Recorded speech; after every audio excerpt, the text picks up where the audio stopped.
E aí galera, bom dia! Então pessoal, vocês fizeram a prova, né, do simulado da semana passada. Espero que vocês tenham feito uma boa prova. Eu queria estar com essa prova aqui na minha mão, porque aí eu separaria as questões de história, né, e aí trabalharia com vocês aqui para a gente ver onde vocês erraram e onde vocês acertaram.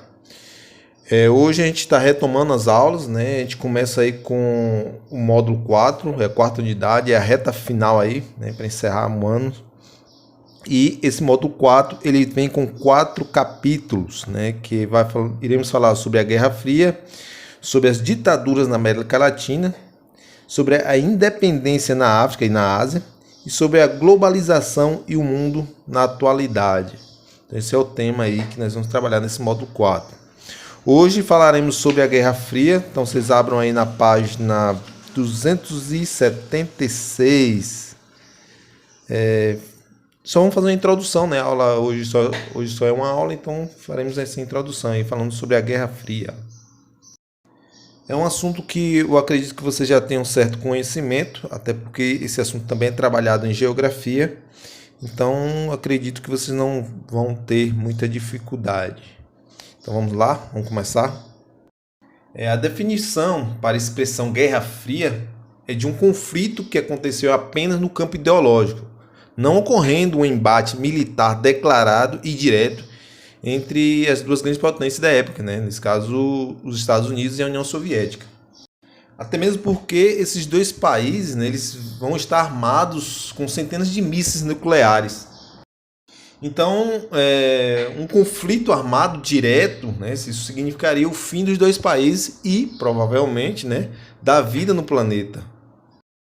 Entretanto, ambos vão acabar alimentando o conflito em outros países, né? A gente pode destacar aí a Guerra da Coreia, né, que teve influência tanto dos soviéticos como dos Estados Unidos, a Guerra do Vietnã, e vários outros conflitos, né? Em Cuba, por exemplo, né, vai ter a influência da União Soviética, vai interferir ali quando os Estados Unidos vai tentar invadir Cuba.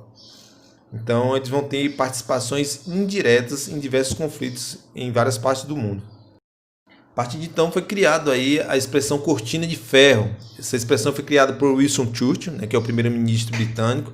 Ele vai fazer um discurso lá nos Estados Unidos e vai utilizar esse termo, ou melhor, essa expressão, cortina de ferro. Isso para se referir à influência da União Soviética sobre os países socialistas do leste europeu. Porque Churchill ele defendia a ideia de que, após a Segunda Guerra Mundial, né, a União Soviética tinha se tornado a grande inimiga dos valores ocidentais. Então, para o ponto de vista dele, a União Soviética se tornou uma inimiga das ideias de democracia e de liberdade, né?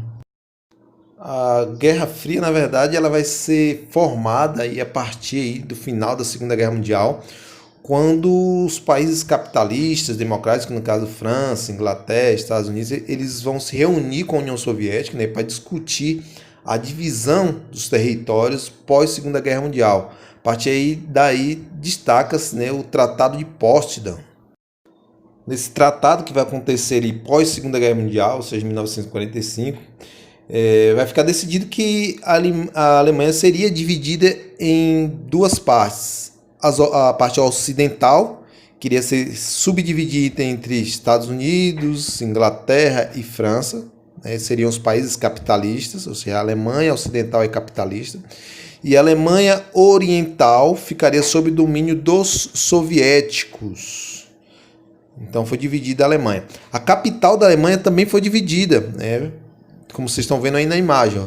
A parte ocidental ficou sob o domínio capitalista e a parte oriental sob o domínio socialista.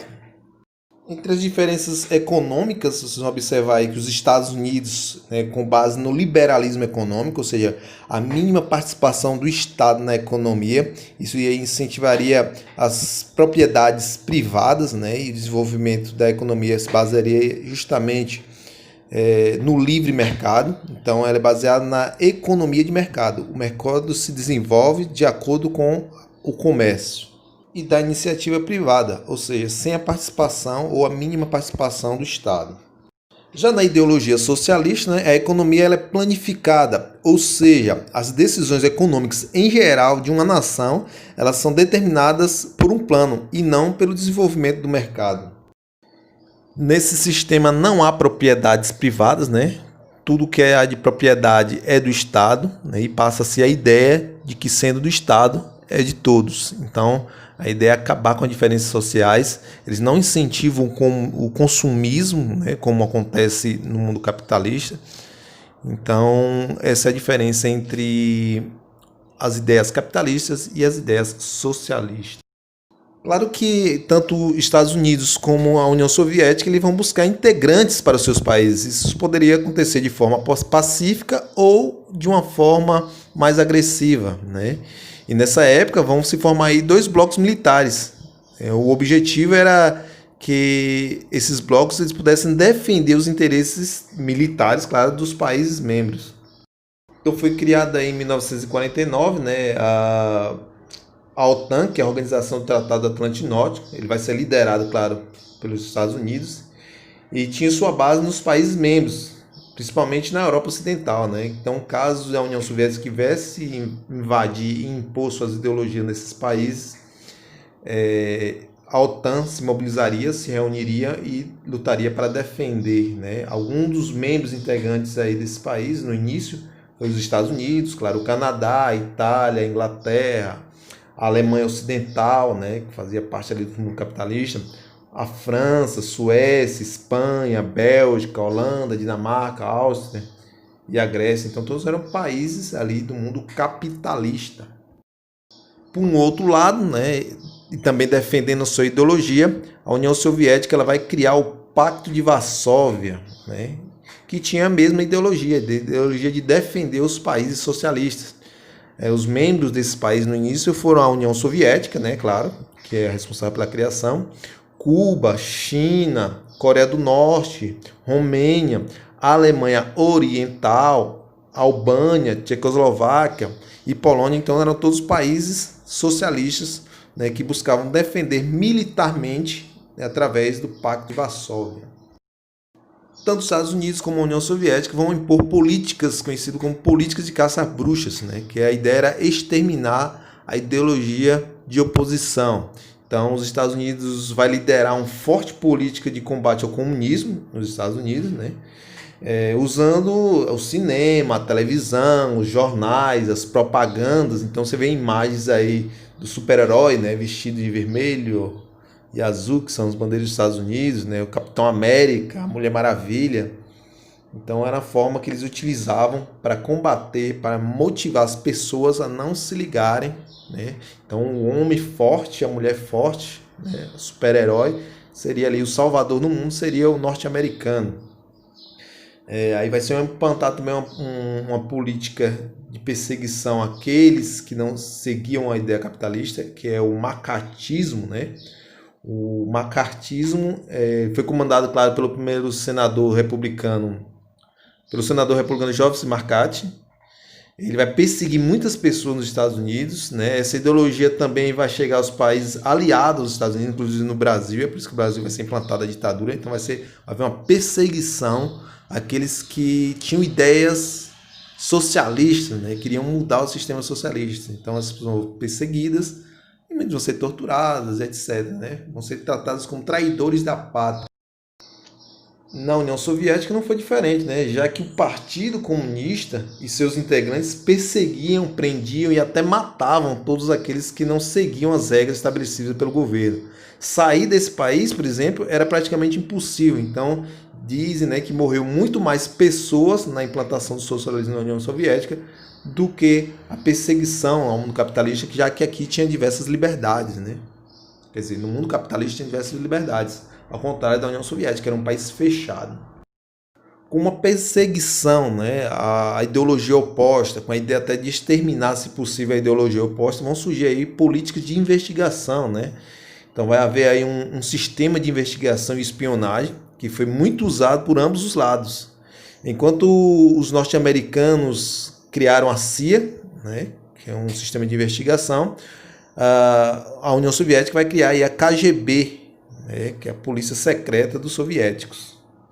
Só que o pós Segunda Guerra Mundial, muitos países ficaram destruídos e havia necessidade de se restabelecer economicamente. Além do mais, o país também não vai ficar só dividido entre capitalistas e socialistas. Surgia ali um grupo de países do terceiro mundo. Então havia necessidade de manter, né, os países aliados economicamente, como também havia necessidade de conquistar os novos países que surgiram com suas independências, principalmente na África e na Ásia. Então, tanto os Estados Unidos como a União Soviética vão criar meios, né, para conquistar essas parcerias, ou melhor, para fortalecer essas parcerias. Daí vai ser criado o Plano Marshall, né, em 1940. O presidente Marshall ele vai oferecer ajuda econômica aos países que já eram capitalistas para se manter um mundo capitalista, e também vão buscar novos parceiros em outros países, também facilitando o empréstimo de dinheiro. Os Estados Unidos criou o Plano Marshall e a União Soviética vai criar aí a Comecon, né? Isso vai acontecer em 1949, com a mesma ideia, né? A ideia de manter os países socialistas aliados, né? E conquistar também novos países para o mundo socialista. Bem, pessoal, chegamos ao fim da aula, né? O assunto de hoje é esse, por enquanto. Na próxima aula nós retomamos analisando mais profundamente os conflitos e os acontecimentos que vão ocorrer durante a Guerra Fria. Então, para fixação, né, do tema que foi tratado hoje, tem esse questionário aí. Eu quero que vocês copiem as questões, respondam e me enviem ainda hoje. Isso aí servirá como para marcar a presença de vocês na aula de hoje. Lembrando sempre, qualquer dúvida, mandem para mim, que aí eu vou auxiliando na resposta, tá bom? Então tenham todos aí um bom dia. Se precisar, estou à disposição.